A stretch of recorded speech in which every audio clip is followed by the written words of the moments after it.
Queridos, eu quero convidá-los para a gente ler a Bíblia, primeira carta de Pedro, capítulo 4. Primeira carta de Pedro, no capítulo 4.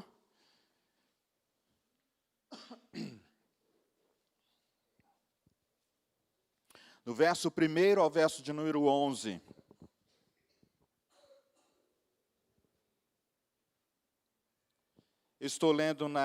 Eu lerei na versão, a nova versão transformadora, e daí você pode acompanhar a projeção se você não tiver essa versão da Bíblia, ou acompanhar na Bíblia que você tiver. Portanto, uma vez que Cristo sofreu fisicamente, armem-se com a mesma atitude que ele teve, e estejam prontos para também sofrer. Porque se vocês sofreram fisicamente por Cristo, deixaram o pecado para trás. Não passarão o resto da vida buscando os seus próprios desejos, mas fazendo a vontade de Deus. No passado, vocês desperdiçaram muito tempo praticando o que gostam de fazer aqueles que não creem.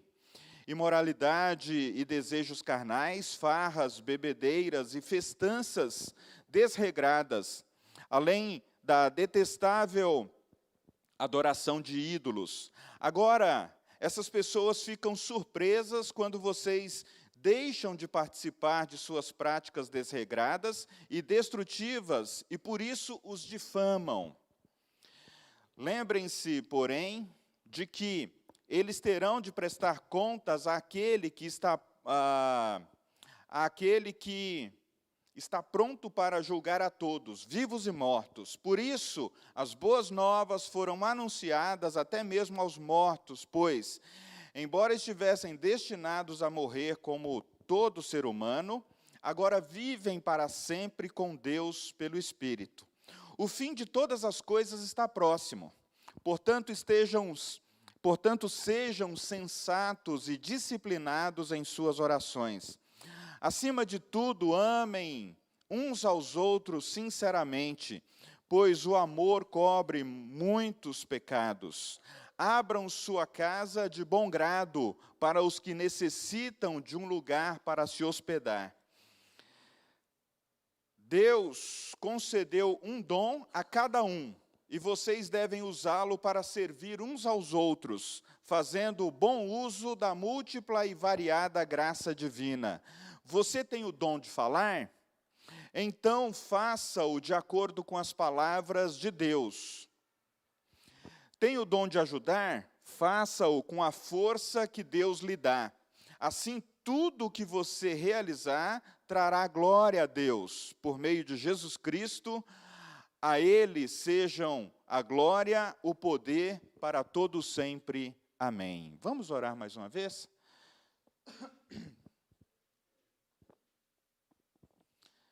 Fale com Deus nessa hora. Peça ao Senhor para falar ao teu coração.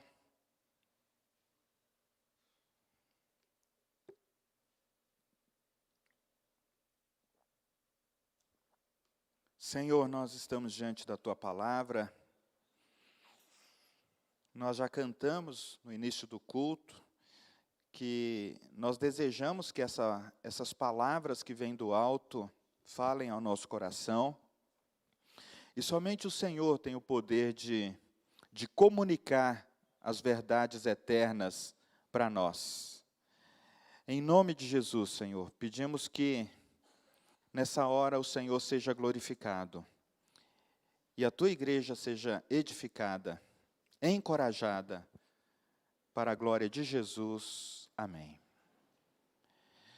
Queridos, nós estamos já caminhando para o finalzinho da carta de Pedro. A gente começou desde o primeiro capítulo e nesse domingo nós chegamos ao capítulo 4. No próximo domingo, nós teremos um convidado de fora, o Edgar. Ele é líder do Movimento Nacional de Oração. Eu estarei voltando de uma semana de viagem, e então o Edgar estará conosco e vai pregar. Provavelmente ele não vai continuar na carta de Pedro, ele vai trazer um outro tema. Já no dia 25, é o último domingo do mês, o pastor Orlando Nakamura, ele vai continuar, então, no capítulo 4, a partir do verso 12 em diante. E no dia 2 de outubro, é o primeiro domingo do mês de outubro, eu também estarei voltando de viagem. A gente viaja, fica uma semana em São Paulo, depois uma outra semana, isso são férias concedidas pelo Conselho. A missionária Nádia vai fechar, então, a carta de Pedro, ou fechar esse tema, né, ou essas pregações na carta de Pedro, pregando a palavra. Bem, a carta de Pedro, queridos irmãos, ela tem um contexto assim de que Pedro está falando com crentes que estavam dispersos por uma região muito grande, e regiões que pertenciam ao Império Romano, e sofrendo algum tipo de perseguição, algum tipo de olhar desconfiado da sociedade, assim como a sociedade está olhando para os evangélicos hoje. Os evangélicos estão, quer dizer, está todo mundo colocando a mão no fogo por esse presidente, pronto, acabou. Então, a sociedade está meio desconfiada. A desconfiança lá havia também por outras razões, né? Os crentes não participavam das festas do império, não participavam da adoração ao imperador. Os crentes, na época de Pedro, eles, na maioria das vezes, né, aqueles que conheciam a Cristo, eles passavam a ter uma família, talvez um casamento monogâmico, e eles queriam cuidar dos filhos, diferentemente do Império Romano, em que as mulheres, dentro do casamento, elas serviam apenas para procriar, para dar filhos ao marido que quisesse. E, normalmente, ele tinha muitas outras mulheres. Então, nesse contexto de desconfiança, nesse contexto de, às vezes, até de perseguição, Pedro escreve àqueles irmãos e irmãs, e como a gente tem visto nas últimas semanas, dizendo que o Evangelho pode trazer, sim, algum tipo de desconforto e de sofrimento. E nós chegamos, então, no capítulo 4, queridos, que quando Pedro vai dizer que nós permanecemos servindo ao Senhor e, às vezes, participando de alguns sofrimentos por causa de Cristo. E aí eu gostaria de convidar vocês nessa manhã para a gente pensar sobre esse tema, né? A morte de Cristo e uma vida crucificada, né? O que a gente pode aprender sobre a morte de Cristo e uma vida crucificada?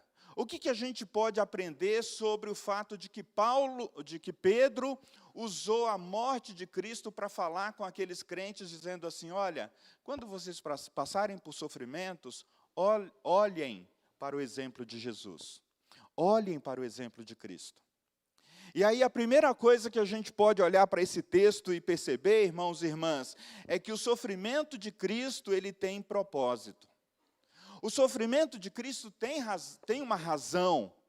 E seria muito importante você, pai, você, mãe, perguntar para o seu filho, para a sua filha, desde da idade, da primeira idade, do momento que eles começarem a entender, do momento que eles começarem a ouvir as histórias bíblicas aqui na igreja ou na sua casa, pergunte para o seu filho, por que Cristo sofreu? Eu me lembro que a primeira vez que eu comecei a pensar sobre isso, eu tinha acho que uns 6 para 7 anos de idade, minha mãe já me levava na igreja com ela, e uma terça-feira à noite, olha, uma terça-feira à noite, me lembro, nós fomos num culto em que o pregador falou que o pecado e a queda no Éden, o pecado de Adão havia trazido uma consequência para todo mundo, mas ele não explicou muito bem o que era aquilo. E eu voltei para casa de braços dados com a minha mãe, pensando no caminho, o que eu tenho a ver com o Adão que fez lá as coisas erradas? O que eu tenho a ver com ele? É ele que fez lá o pecado dele, não tenho nada a ver com isso. Estou tendo que ir para a igreja agora à noite aqui com a minha mãe. Queria ficar em casa. Coraçãozinho peludo, né, gente? O fato, queridos, é que o sofrimento de Cristo tem propósito. A história da redenção, na sua origem, lá no começo, a história da redenção é a história de um Deus bom que criou todas as coisas, um Deus que criou o ser humano, que criou a natureza, que criou o cosmos, que criou tudo que existe, e Ele criou o ser humano como a obra-prima da sua criação. E Ele disse, olha, ao ser humano eu dei a minha imagem e a semelhança. É claro que a Bíblia está falando não de uma imagem física, né, mas principalmente dessa imagem interior, né, do Espírito que Deus criou em nós, um Espírito que não morre. E Deus criou o ser humano cheio de potencial, um potencial criativo. Mas o pecado veio e nos separou de Deus. O pecado veio e nos afastou do Criador. E lá no Gênesis, a gente vai lembrar que o pecado trouxe o que para Adão e Eva? Trouxe medo, trouxe afastamento e trouxe também um sentimento de culpa. Porque quando Deus vai visitar Adão e Eva, logo depois deles terem pecado, deles terem feito aquilo, deles terem desobedecido a Deus, deles terem errado o alvo, deles querendo buscar um conhecimento que não estava acessível a eles, eles comeram da árvore do conhecimento do bem e do mal, e eles passaram, então os olhos deles se abriram, e eles passaram a enxergar a realidade de maneira diferente. Então eles, no outro dia, quando Deus visita-os, eles não respondem à voz de Deus. E quando Deus, na viração do dia, pergunta, onde você está? Onde você está? E depois da pergunta insistente do Senhor, Adão pergunta, tive medo e me escondi. Então, essa passa a ser o padrão na vida do ser humano. Deus fala conosco, irmãos e irmãs, e muitos de nós, muitos daqueles que ainda não conhecem a Deus, dizem assim, eu tive medo e me escondi. Mas mesmo depois que a gente conheceu a Jesus, a gente luta ainda com a nossa natureza pecaminosa, e quando a gente acha que não é aceito por Deus, que não é perdoado pelo Senhor, que não é abraçado por Ele, a gente se coloca na posição de Adão e Eva e diz, eu tive medo, e hoje eu não te procurei, Deus. Eu tive medo, e quando você me procurou, eu fiz de conta que estava ausente. Eu tive medo, e quando eu senti aquele impulso para ir na igreja, eu falei, não, hoje eu não vou, você sabe que eu não estou bem. Essas são algumas consequências do pecado. Queridos, mas Deus não nos deixa, não deixou o ser humano, não nos deixa numa situação de queda, numa situação de abandono, numa situação no qual a gente se sente incapaz, não. Desde a eternidade, Deus tinha, então, um plano de salvação, e Ele falou, olha, virá aquele nascido de mulher, e ele pisará a cabeça da serpente, se referindo a Jesus que nasceria de mulher, e ele, então, entregaria a sua própria vida por nós, ele morreria na cruz para nos dar de volta acesso a Deus.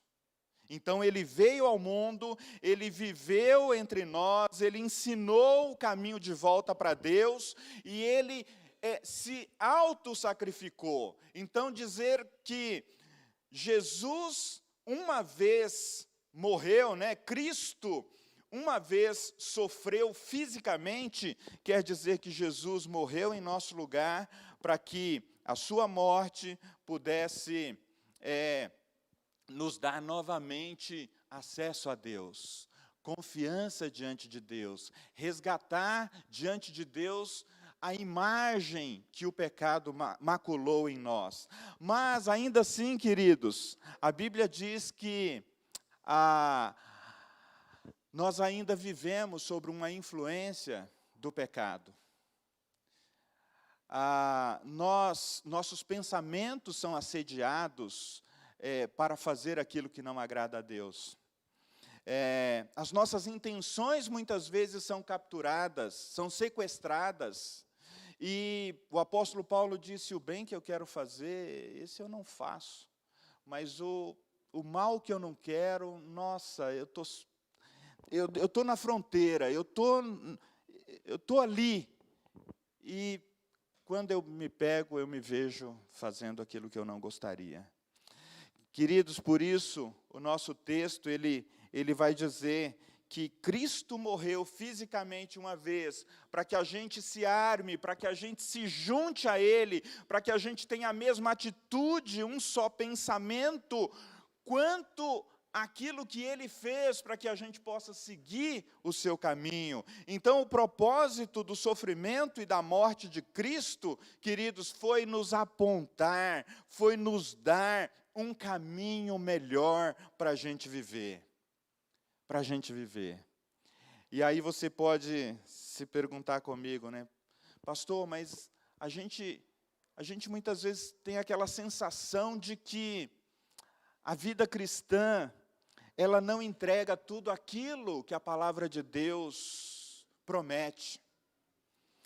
Pois é, queridos, é porque muitas vezes nós vivemos sem a mesma atitude que houve em Cristo Jesus e sem nos alinharmos com o pensamento que havia em Cristo Jesus de se entregar.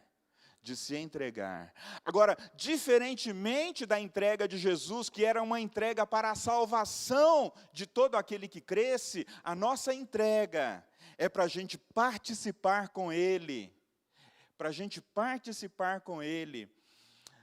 do seu sofrimento e também da sua glorificação. Normalmente as pessoas nos convidam, né, para conhecer a Jesus e para andar com Jesus, dizendo assim: olha, você vai ter uma vida de paz, você vai ter uma vida de alegria, você vai ter uma vida plena. E é verdade, elas não estão te enganando. Mas é necessário também dizer que uma vida com Cristo, num mundo cheio de pressões, num mundo cheio de desafios, numa sociedade que às vezes não te compreende, talvez numa família onde o seu marido não compreende a sua fé, ou talvez numa família onde a sua esposa não compreende a sua fé, ou seus filhos não te compreendem. Há então um certo desconforto, há um certo sofrimento, e dependendo do lugar que você estiver vivendo, esse não é apenas um desconforto na alma, pode ser um sofrimento físico, um cerceamento de liberdade. Há poucos dias atrás, poucas semanas atrás, nós estávamos orando pelo nosso irmão Abdo, um cristão, agora cerceado na sua fé, preso por causa de Cristo. Há 2 anos atrás ele estava aqui conosco na sala de oração, sentado como uma criança ao pé da cruz, abraçado, sorrindo, cantando. A maioria de nós talvez nunca saberemos o que é isso. Isso não faz dele melhor do que nós. Isso mostra que muitas vezes o sofrimento de Cristo colocará muitos fiéis, muitos cristãos, muitos de vocês diante também de alguns sofrimentos na vida. E o sofrimento tem o propósito, queridos, o propósito de nos revelar esse amor de Jesus, de nos revelar essa graça de Jesus, de nos revelar que no mundo nós teremos, sim, sofrimentos e aflições. Mas a gente precisa, então, voluntariamente dizer: Senhor, eu quero não só ficar aguardando a volta de Cristo, não somente ficar aguardando dias melhores, mas eu quero compreender o que eu faço até a tua volta. O que eu faço? O caminho de Cristo, queridos, foi uma vida sem pecado, diferente de todo ser humano. Nós nascemos em pecado, isso quer dizer que desde bebezinho, desde o nosso nascimento, nós nascemos, nós fomos concebidos já com essa natureza, ou com esse potencial, ou com essa potencialidade para fazer a maldade. Certa vez, ou eu fui criado num ambiente em que se discutia em que momento que a criança ela poderia ser, que a gente pudesse dizer que a criança era culpada pelo que elas faziam. Se era a partir da consciência, se era a partir de 5, 7 anos de idade, se era a partir... Em que momento? E ninguém tinha lido para mim o texto ainda. Em pecado eu fui gerado. Davi dizendo, em pecado a minha mãe me concebeu. É muito simples, irmãos. Se você tem 2 crianças brincando na sala e você ouve um barulho dizendo, e alguma coisa caiu da estante, e você fala, fulano, as 2 crianças vão gritar, ó, não fui eu. Quem ensinou para elas isso? Quem ensinou para elas a não assumir o que elas são e o que elas fazem? Quem ensinou? Não fui eu. E é aí, queridos, que a gente tem dificuldade de viver essa vida unida com Cristo. Porque esses sentimentos nos acompanham. Deixar a vida de pecado nos lembra que é uma luta até a volta de Cristo. Viver uma vida crucificada, uma vida oferecida, uma vida diante de Deus, é um chamado para toda a vida, para o restante da nossa vida. Como que a gente pode viver e participar da ressurreição de Jesus, irmãos e irmãs, até o dia da sua volta?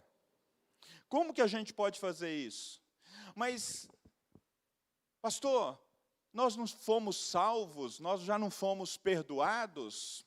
É interessante que os estudiosos, eles dizem, né, que de fato nós fomos perdoados do nosso passado. Deus não fica trazendo os nossos pecados de volta para a nossa conversa com Ele.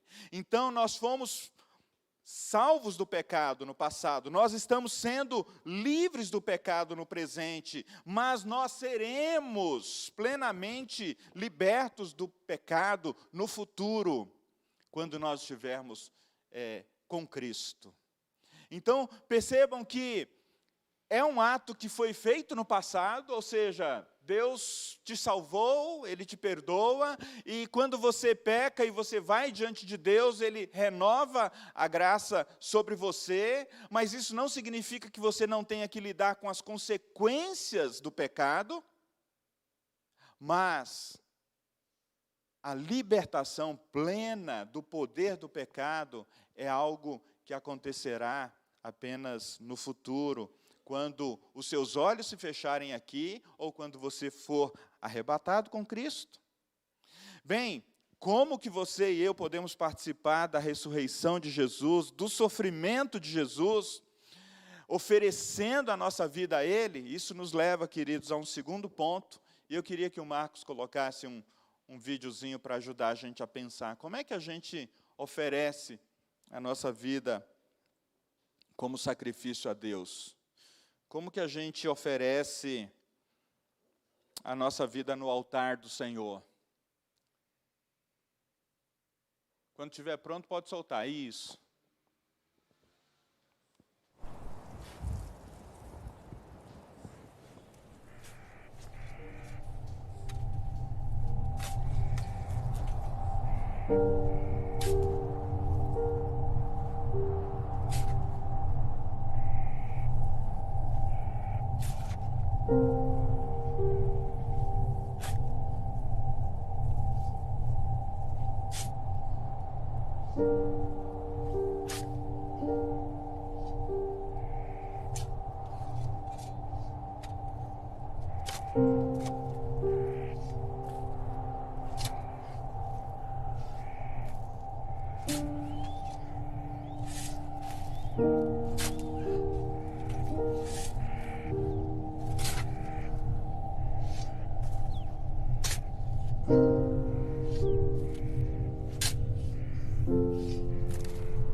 A morte de Jesus, queridos, precisa ser imitada.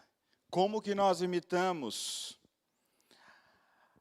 a morte de Cristo? O apóstolo Paulo vai dizer aos romanos, olha, façam morrer a natureza pecaminosa de vocês. Ele não está dizendo, olha, peça alguém para fazer morrer para você. Olha, peça a sua esposa, peça o seu marido, peça ao pessoal da igreja. Não, façam morrer os seus desejos pecaminosos. No nosso pequeno filme, quando a gente se assusta, é o próprio homem que está sepultando o seu velho eu, o seu velho homem. Jesus disse, ninguém tira a minha vida, mas eu a dou por minha própria conta. A morte de Cristo foi vista por todos, inclusive entre dois homens pecadores. E a minha vida? E a sua vida? Como que a gente oferece a nossa vida a Jesus? Como que nós oferecemos a morte diariamente do nosso eu para Deus? É por isso que Pedro vai avançando aqui para o capítulo, no próprio capítulo 1, dizendo, olha, quando vocês tomam a mesma atitude que Cristo teve, vocês estarão prontos para também sofrer. Porque se vocês sofreram fisicamente por Cristo, vocês deixaram para trás o pecado. Ou o pecado foi deixado para trás. E aí, queridos, a gente percebe que esse é um chamado de Deus para nós diariamente, constantemente. O verso 2 diz, olha, vocês não passarão o resto da vida procurando os seus próprios desejos, mas fazendo a vontade de Deus.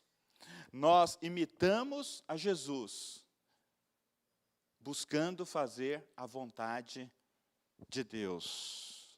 E nós imitamos a Jesus, queridos, ouvindo as palavras que Paulo disse também, aos Colossenses, olha, façam morrer as coisas que te afastam de Deus, façam morrer aquilo que, embora possa ser aparentemente bom, vai conduzir a sua vida para distante do Senhor. E é por isso que muitas vezes, mesmo salvos pela graça, muitos de nós, queridos, não experimentamos a plenitude.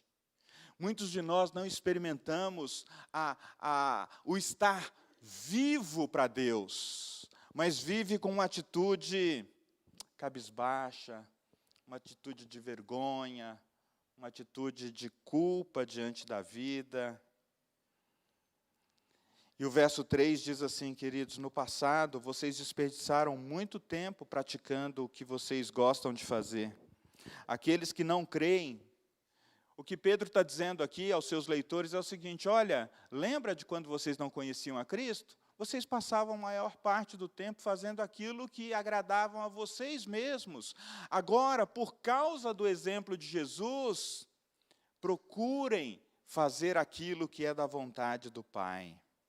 E aí a sociedade romana era muito parecida com a nossa, em termos de moralidade, em termos de festas, em termos de farras, em termos de uma vida desregrada, em termos de adoração de ídolos.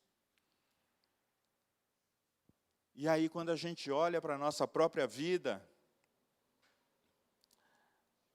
o imitar a Jesus é permitir que Deus identifique os ídolos do nosso coração. Identifique aquilo que realmente chama mais a nossa atenção, ao ponto da gente dividir a nossa lealdade com aquele ídolo. Vocês percebem? O que é dividir a nossa lealdade para com Deus com outro ídolo? É a gente ter algo no nosso coração, irmãos e irmãs, que para nós é tão caro, é tão precioso, que a gente vai dizer assim, olha, Senhor, você sabe, Senhor é Deus, mas eu tenho esse amor, eu tenho esse gosto, eu tenho esse apego, e esse é o meu mimo. Então, o Senhor sabe, né, que de vez em quando eu estou lá. Queridos, Pedro chama os seus leitores para que eles possam colocar a sua vida diante do Senhor e serem, então, olhados pelos outros como aqueles que, essa pessoa realmente ela teve um encontro com Jesus e agora ela quer viver uma vida diferente daquilo que nós vivemos e praticamos em sociedade. No verso 4, o texto nosso vai dizer o seguinte, que quando os leitores de Pedro, aqueles irmãos e irmãs ali, eles viviam uma vida diferente da sociedade da sua época, Pedro vai dizer, olha, agora vocês são essas pessoas que os outros vão ficar surpresos, porque vocês não participam de suas práticas desregradas e desfrutíferas, e por isso as difamam, e por isso os difamam. Queridos, isso parece um cenário assim, meio para baixo, né? Como assim? Crente não festeja, crente não viaja, não tem o seu entretenimento? Tem. O cristão, queridos, é aquele que sabe desfrutar de todas as coisas que Deus criou, de maneira que, ao fazê-lo, nós agradamos a Deus. E não há em nós nenhuma culpa por isso. E não há nenhuma culpa em nós por isso. E nós podemos, então, desfrutar de tudo aquilo que Deus deu, dentro daquilo que Ele nos orienta a ser e fazer. Gálatas, capítulo 5, vejamos lá. Gálatas, capítulo 5, a partir do verso 5, ele vai dizer, mas nós que vivemos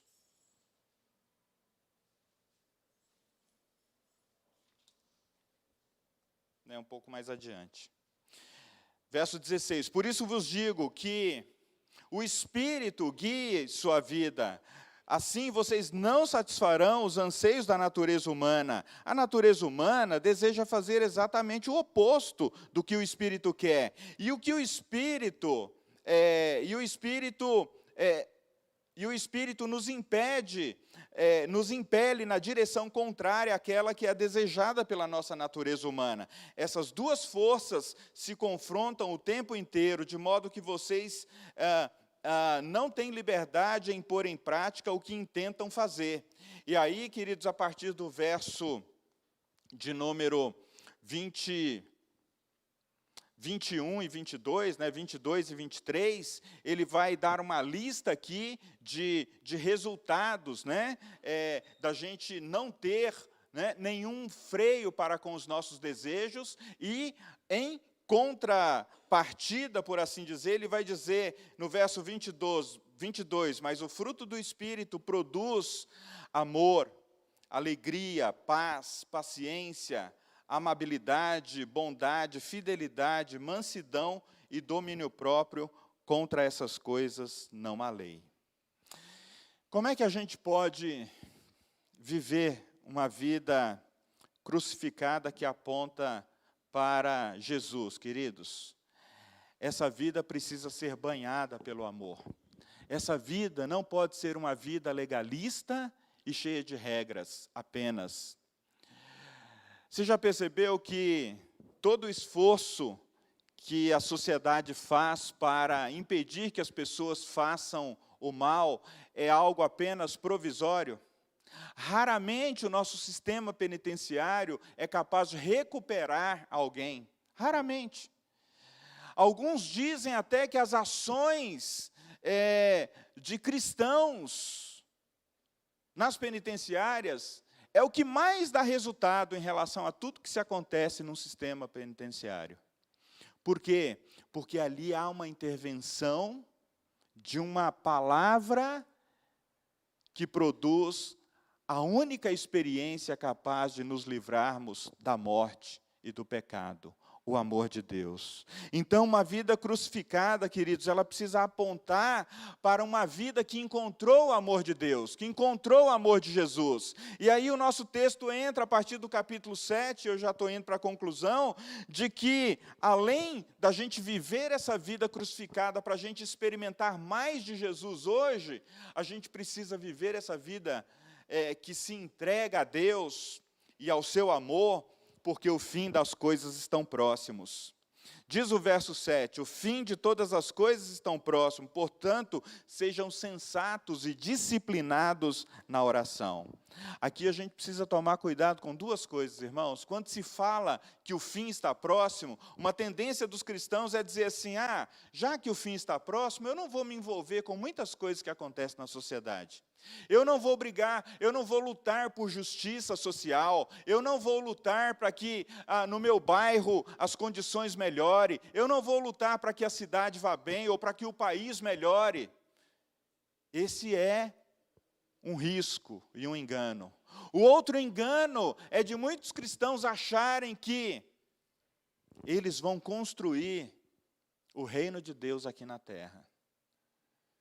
E aí esse processo político e eleitoral que nós estamos vivendo, a gente percebe que tem muitos cristãos absolutamente emocionados, imaginando que se o candidato A ou B ganhar, a gente vai ter um novo país.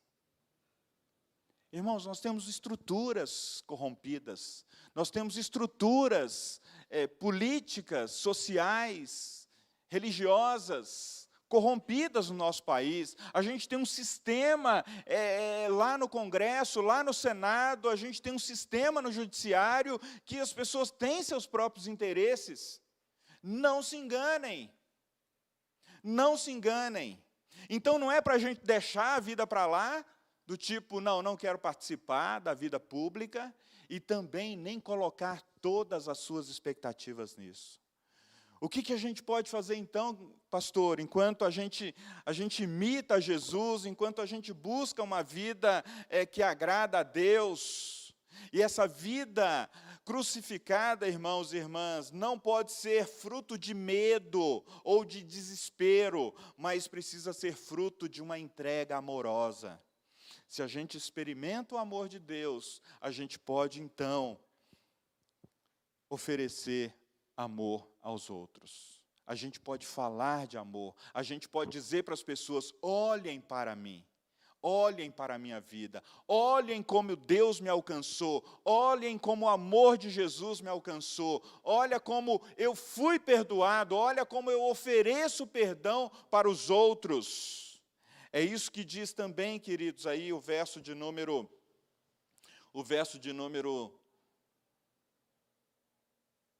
Meu óculos já não está dando conta não, hein, gente? Vamos ver aqui. É isso que diz o verso de número 8. Acima de tudo, amem uns aos outros sinceramente, pois o amor cobre muitos pecados. Amem uns aos outros sinceramente. O resultado de tudo isso que eu falei nessa manhã aqui, irmãos e irmãs, para a gente imitar Jesus, para a gente considerar que Ele sofreu, que a nossa vida inclui sofrimento, começa por aqui. Amem uns aos outros sinceramente. Gente, como é difícil amar as pessoas como elas são.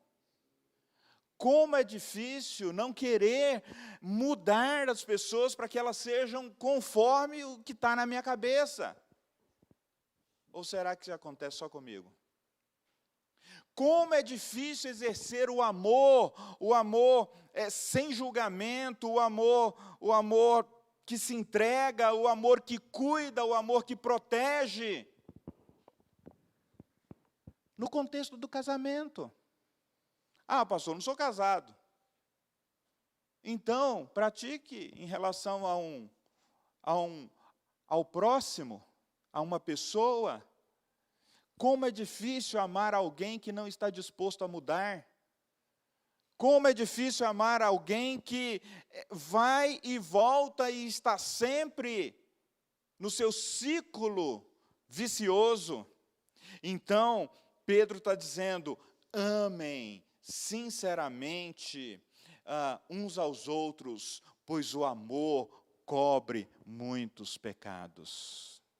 Eu me lembro de um jovem que procurou um padre, e esse padre cuidava de uma casa de recuperação.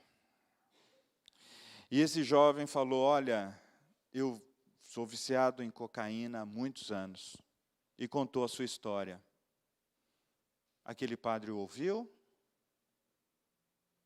e não disse para ele, pare com esse vício que você vai morrer. Não disse para ele o óbvio, que ele já sabia de tudo. Ele estava há mais de 10 anos no vício. E aquele padre o acolheu e falou, olha, o amor de Jesus cobre multidão de pecados.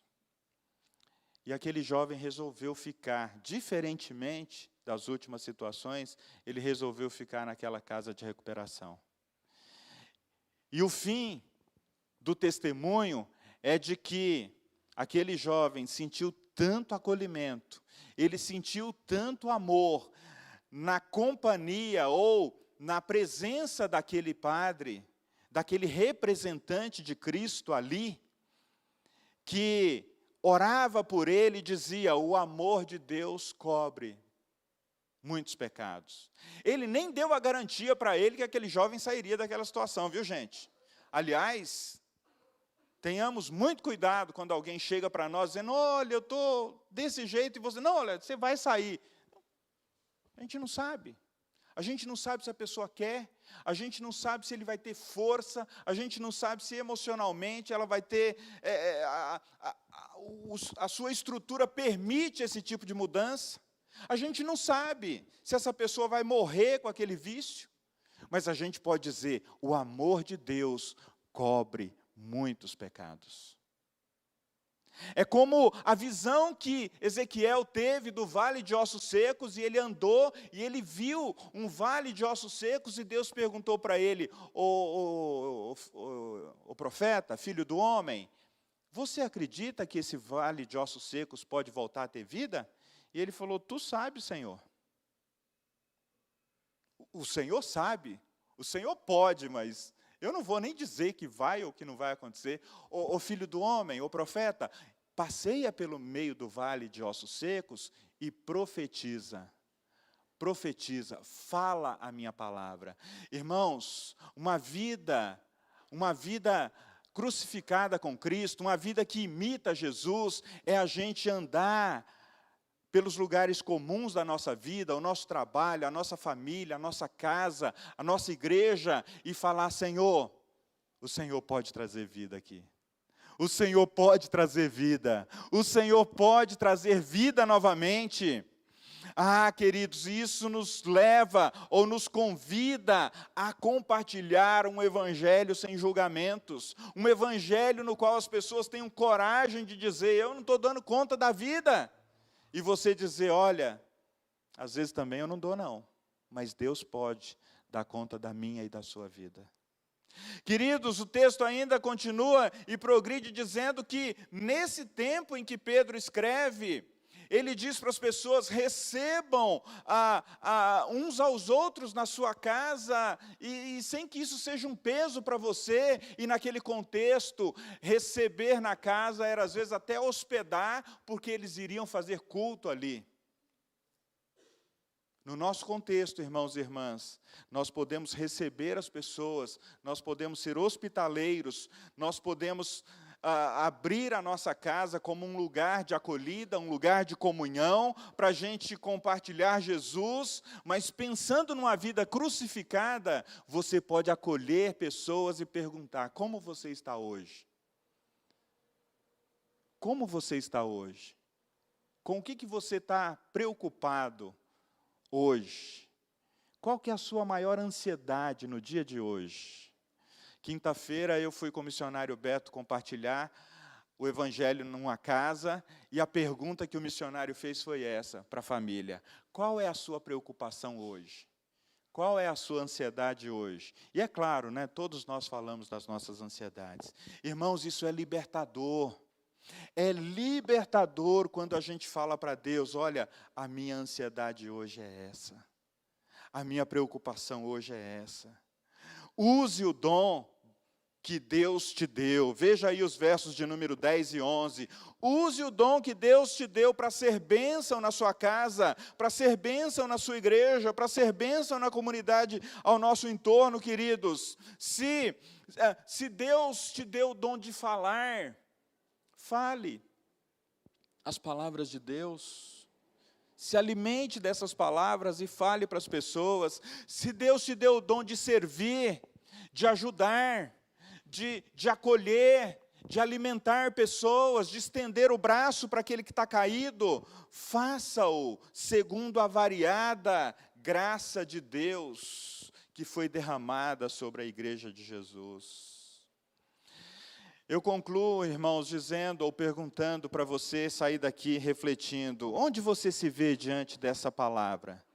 Você se vê como alguém que já encontrou Jesus, que já compreendeu o sacrifício da cruz e entregou a sua vida em fé para Jesus? Você se vê como essa pessoa? Se não, você pode fazer isso ainda hoje, dizendo, Senhor, eu reconheço que o Senhor se ofereceu na cruz por mim, e então eu ofereço a Ti o meu coração.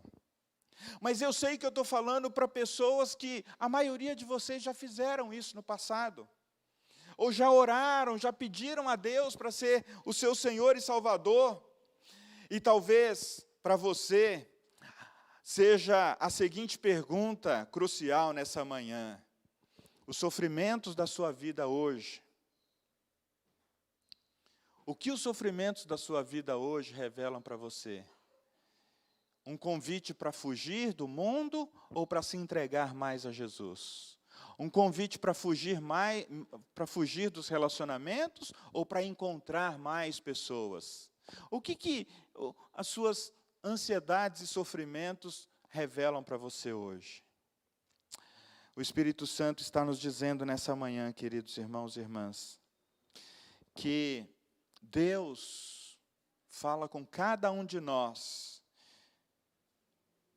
que Ele nos convida para oferecer no altar, oferecer o nosso coração no seu altar, como um sacrifício vivo. Oferecer tudo que nós somos, tudo que nós temos, para que a gente possa andar mais no Espírito e não satisfazer os desejos do nosso coração. Aqueles que andam sem forças, até para fazer esse ato, você pode falar com um irmão, você pode falar com uma irmã e dizer, olha, hoje eu estou igual aquele paralítico que precisou de 4 amigos para levá-lo até a presença de Jesus. Você já esteve assim num dia que você falou, ô fulano, passa aqui em casa para fazer um café para mim, para fazer uma comida, eu não estou com força nem para levantar da cama. Espiritualmente, queridos, muitas vezes nós estamos assim, precisando de 4 amigos que nos leve à presença de Jesus, que nos coloque diante do Senhor em oração, que pede a Deus para que, pelo seu poder e por sua graça, sejamos levantados. Eu quero convidar você para a gente cantar um hino, enquanto a gente continua pensando nessa mensagem. É o hino de número 108, do Cantai Todos os Povos. Hino de número 108. E enquanto você olha para essa letra desse hino, enquanto você reflete nas palavras desse hino, você vai pedindo a Deus, você vai falando com Deus. Coloca lá a primeira estrofe lá, o Marcos. Eis mensagem do Senhor, aleluia, que a todos quer abençoar. Cristo salva o pecador, aleluia, salva até por meio de um olhar. Salva até por meio de um olhar. Gente, Jesus não precisa de muita coisa para nos salvar, não. Jesus não precisa de muita coisa para chegar onde você está nessa manhã. Ele não precisa de muitas coisas para tomar a sua causa, para tomar as suas preocupações e ansiedades. Vamos colocar em pé e cantar com toda a força do nosso coração?